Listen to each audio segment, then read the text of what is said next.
ছাত্রলীগের সন্ত্রাসের কারণে বন্ধ হয়ে যাচ্ছে একের পর এক শিক্ষা প্রতিষ্ঠান। লাশ হয়ে ফিরছে প্রিয় ভাই, আদরের সন্তান, সম্ভ্রম হারাচ্ছে বোন, অরক্ষিত হচ্ছে জীবনের নিরাপত্তা। নিরাপত্তা নেই নিজ দলের নেতাকর্মীদেরও।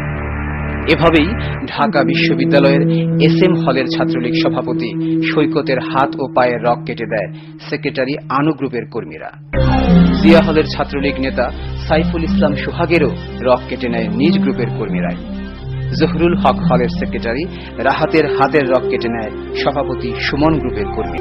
ছাত্রলীগের আভ্যন্তরীণ কোন্দল, ভিন্ন মতাবলম্বী দলের নেতাকর্মীদের উপর হামলা এবং সাধারণ ছাত্রদের অমানসিক নির্যাতনের কারণে কলেজ বিশ্ববিদ্যালয়ের ছাত্ররা এখন প্রতিষ্ঠানের পরিচয়পত্রের পাশাপাশি আওয়ামী লীগের পরিচয়পত্র বহন করছে, যা জাতির জন্য কলঙ্কজনক।